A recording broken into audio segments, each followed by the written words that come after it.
नमस्कार, खबरों की खबर में आपका स्वागत है। सब कुछ लुटा के होश में आए तो क्या हुआ, दिन में अगर चिराग जलाए तो क्या हुआ।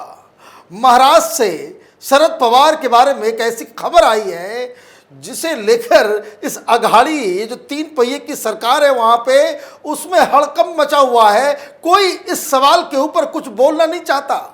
शिवसेना के लोग मुंह छुपा के भाग रहे हैं, एनसीपी के लोग तो बोल भी नहीं सकते, और कांग्रेस पार्टी वो पहले से ही मूक दर्शक बनी हुई है कि इतना बड़ा वज्रपात हो गया है इस गठबंधन के ऊपर और कोई राजनीतिक सवाल पूछ भी नहीं रहा।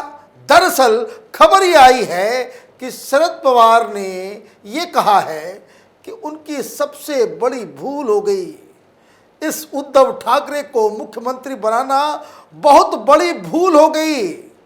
वो खुद बन गए होते या किसी और को बना दिए होते तो कम से कम ये जिल्लत सहनी नहीं पड़ती। उनके हाथ से उसको बिल्कुल ही इनएक्सपीरियंस्ड, और उसकी वजह से तीनों की तीनों पार्टियां बिल्कुल तबाही के कगार पे आ गई है। और इस इनएक्सपीरियंस और ये जो फेल्ड चीफ मिनिस्टर की वजह से देवेंद्र फडणवीस महाराष्ट्र में एक उभरता हुआ नेता दिखाई देने लग गया है। और ये चिंता की लकीर क्यों है, क्या हुआ है, शरद पवार ने कैसे कब क्या बयान दिया है, इसकी पूरी डिटेल में जब आपको दूंगा आपको भी बड़ा मजा आएगा। लेकिन दूसरी खबर कि एक तरफ तो शरद पवार माथा पीट रहे हैं कि हमने किसको मुख्यमंत्री बना दिया, और दूसरी तरफ शरद पवार के ही बनाए गए गृह मंत्री अनिल देशमुख जो अब फंस चुके हैं, उनको बचाने के लिए बाकी लोग कूदे हैं। वो क्यों कूदे हैं, इसकी भी कुछ इनसाइड इंफॉर्मेशन हमारे पास है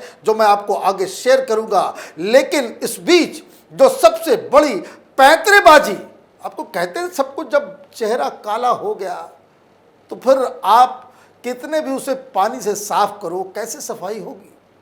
लेकिन शिवसेना अपने उन्हीं पुराने कुकर्मों को साफ करने के लिए नए नए तरीके अपना रही है।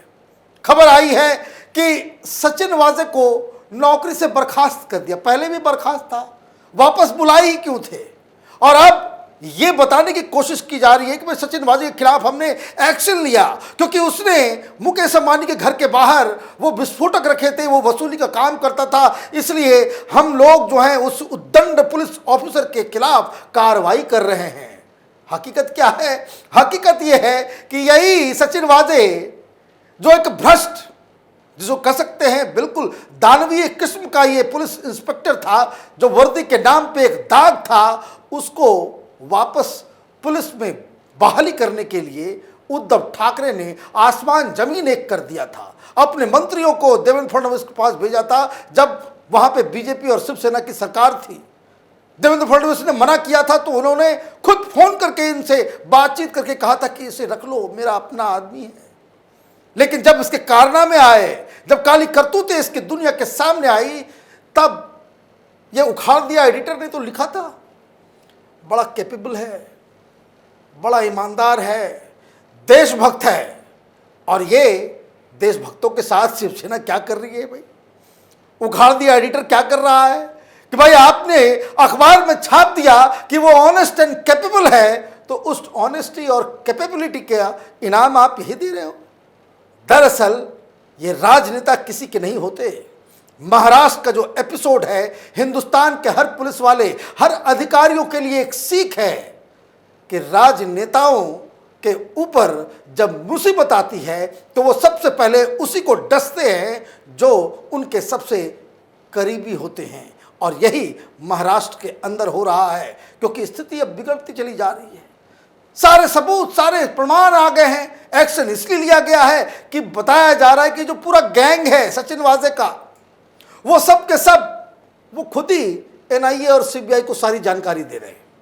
वो बता रहे हैं कि भाई जिसके लिए हमने पैसे वसूले अब वही हमें फंसाने की कोशिश कर रहा है, तो हम किसी को क्यों छोड़े। परमवीर सिंह ने भी यही काम किया, तो उसके चेले चपाटी जो हैं, सचिन वाजे है, काजी है, ये सारे लोग सरकारी गवाह बनने को तैयार है, सारे इन्फॉर्मेशन दे रहे हैं कि यहाँ हमने डायरी छुपा रखी है, यहाँ हमने हार्ड डिस्क भेजा था, वो सारे सबूत आ गए हैं। तो अब जिस हिसाब से उन सबूतों के आधार पे अनिल देशमुख वो फंस गए। ईडी ने केस रजिस्टर कर लिया है मनी लॉन्ड्रिंग का। अब ये देखिए, ये समाज सेवक है। हिंदुस्तान की जनता की तारीफ करनी चाहिए। हम लोग एक से एक नमूनों को चूज करके जो है पब्लिक ऑफिस में बिठा देते हैं। गृह मंत्री मनी लॉन्ड्रिंग कर रहा है, फर्जी कंपनियां चला रहा है। कहां? महाराष्ट्र में नहीं, कलकत्ता में जाके खोल रहा है। तब जब ये पकड़े गए हैं तो उनके बचाव में सारे लोग आ गए। एनसीपी की तरफ से कहा गया कि ये साजिश हो रही है, सरकार को बदनाम करने की पूरी तरीके से चाल है ये। अरे, सरकार को बदनाम करने की साजिश है। सीबीआई जो है वो राजनीति से प्रेरित होकर के कार्रवाई कर रही है। तो नवाब मलिक बताएं कि भाई ये कौन सी राजनीति थी कि जिसके तहत बीजेपी के कहने के ऊपर या सीबीआई के कहने के ऊपर आपने कोलकाता में अपने बेटों से ये शेल कंपनियां खुलवाई थी। ये जो पैसे जो शेल कंपनियों के जरिए करोड़ों करोड़ों रुपए इधर से उधर जा रहे थे, वो बीजेपी की साजिश थी। और अगर साजिश कह रहे हैं आप, तो इसका मतलब तो यह है कि महाराष्ट्र को बदनाम करने में, महाराष्ट्र की सरकार को अनस्टेबल करने की साजिश में वो एनसीपी अनिल देशमुख भी शामिल है, इसमें शरद पवार भी शामिल हैं, ये सारे लोग शामिल हैं। क्योंकि अगली खबर तो वही है।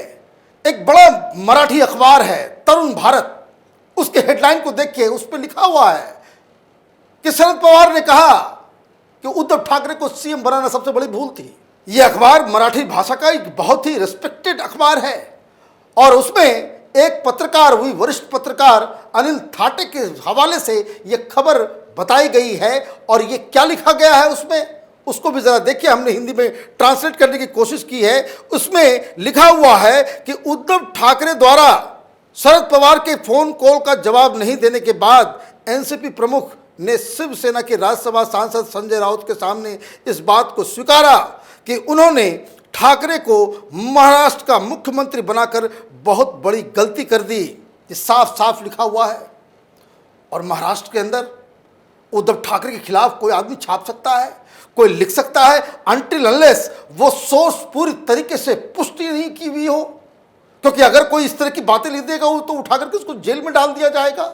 सोशल मीडिया में कोई कमेंट करता है तो उसको जेल में डाल दिया जाता है, केस कर दिया जाता है, उसको तंग किया जाता है महाराष्ट्र के अंदर में।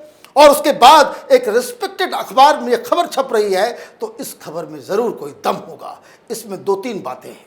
दो तीन बातें यह है कि एक, शरद पवार और अमित शाह की एक मीटिंग का एक बैकग्राउंड है कि जिसमें ये बात कही गई थी कि शायद वो नाराज चल रहे हैं, इनकी इमेच्योरिटी की वजह से, उद्धव ठाकरे के इमेच्योरिटी की वजह से सब कुछ अस्त व्यस्त सा हो रहा है। वो कोई पॉलिटिकल रीअलाइनमेंट करना चाहते हैं, कई सारी चीज़ों को लेकर के बातचीत हुई थी, लेकिन शायद कोई कॉम्प्रोमाइज़ फार्मूला नहीं बना। अगर कोई कॉम्प्रोमाइज़ फार्मूला बन गया होता तो ये कार्रवाई नहीं होती, ये ईडी की छापामारी नहीं हो रही होती, सीबीआई कोई एक्शन नहीं ले रहा होता। लेकिन ये सारी चीज़ें हो रही हैं, तो वो एक सो कह सकते हैं कि शरद पवार की तरफ से एक नाराज़गी, एक गुस्सा वो साफ साफ नजर आ रहा था। वैसे भी कई बार जब ये सारे विवाद जब शुरू नहीं हुए थे, ये वसूली कांड, ये मुकेश अंबानी के घर के बाहर विस्फोटक रखने की बात जब नहीं आई थी, तब आप कई बार उस खबर को देखते थे हम लोग कि भाई शरद पवार से उनकी मुलाकात हो रही है, वो मीटिंग हो रही है, तो आदान प्रदान हो रहा है विचारों का, नेता एक दूसरे से मिल रहे हैं, जुल रहे हैं, तस्वीरें आती थी। ये सरकार बनी ही शरद पवार की कोशिशों की वजह से। कांग्रेस पार्टी शिवसेना से तो बात करने की भी तैयार नहीं थी। ये तो शरद पवार ने कांग्रेस पार्टी को मनाया और जिसके बाद ये सरकार बनी।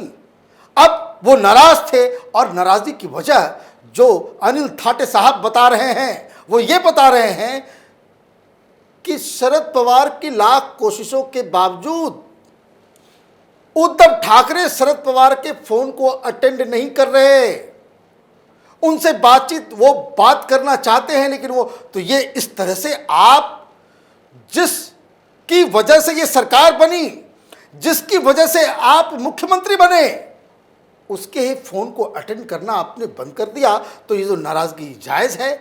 और ये अपने आप में बता रहा है कि ये जो अघाड़ी सरकार है उसके अंदर किस हिसाब से कम्युनिकेशन गैप हो गया है। ये कम्युनिकेशन गैप किसके किसके बीच हुआ है? एक वो जिसकी वजह से ये अलायंस बना और दूसरा जो इस अलायंस का सबसे ज्यादा मलाईदार कुर्सी के ऊपर, मुख्यमंत्री के कुर्सी के ऊपर बैठा है, इन दोनों के बीच बातचीत नहीं हो रही है। इसका मतलब है कि अघाड़ी सरकार के अंदर तो दो फाक बन चुका है, दरार आ ही चुकी है। यह कोरोना काल का समय है, इस वजह से कोई बड़ी राजनीतिक पहल नहीं हो पा रही है। अदरवाइज ये अघाड़ी की नैया तो बिल्कुल डूबने के कगार पे साफ साफ दिखाई दे रही है। सवेरे से महाराष्ट्र में यह खबर जंगल की आग की तरह से फैली हुई है, लेकिन एक भी शख्स इसके ऊपर कोई कुछ बोलने को तैयार नहीं है। ये चुप्पी इस बात के संकेत हैं कि ये जो खबर है वो सच्ची है, और अगर ये खबर सच्ची है तो ये मान के चलिए कि उद्धव ठाकरे के दिन बहुत ही कम रह गए हैं, क्योंकि इसमें तो चारों तरफ से कांग्रेस पार्टी पहले से ही नाराज है। कांग्रेस पार्टी को पुचकारने के लिए, करने के लिए किस तरीके से ये उखाड़ दिया। एडिटर रोज सामना के अंदर आर्टिकल लिख रहा है, आज तो उसने हद ही कर दी।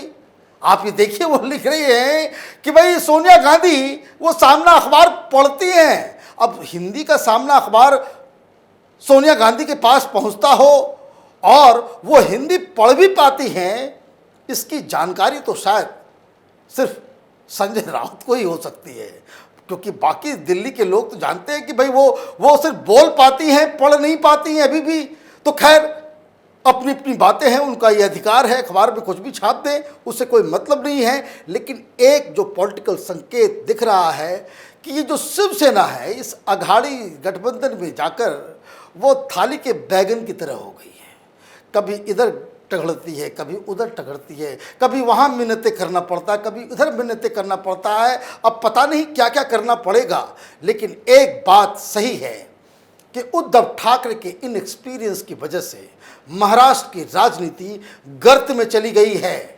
बड़े बड़े लोग, बड़े बड़े नेता बिल्कुल जनता की नज़रों के सामने वो गिर गए हैं। शरद पवार का पर्सनल नुकसान तो बहुत ज़्यादा हो चुका है। उन्होंने एक ऐसी सरकार को अपना आशीर्वाद देकर अपनी ही जो एक नेशनल स्टेचर का जो उनका पूरा ये था, उसके ऊपर पूरी तरीके से आप कह सकते हैं कि बहुत बड़ी चूक, बहुत बड़ी भूल जो उनसे हो गई है। और यही जो खबर में जो आई है वो लग रहा है कि वो हकीकत है। हमारी नज़र इन तमाम खबरों पे बनी हुई है। आप देखते रहिए कैपिटल टीवी। हमारे वीडियोस को लाइक कीजिए, शेयर कीजिए और हमारे चैनल को सब्सक्राइब कीजिए। धन्यवाद। अगर आपको हमारा वीडियो पसंद आया हो तो इसे लाइक करें, हमारे चैनल को सब्सक्राइब करें और हाँ, बेल आइकन दबाना ना भूलें, ताकि आप तक हमारे वीडियो की नोटिफिकेशन पहुंचती रहे। आप अपना सुझाव हमें कमेंट बॉक्स में दे सकते हैं। हमारे साथ जुड़ने के लिए शुक्रिया।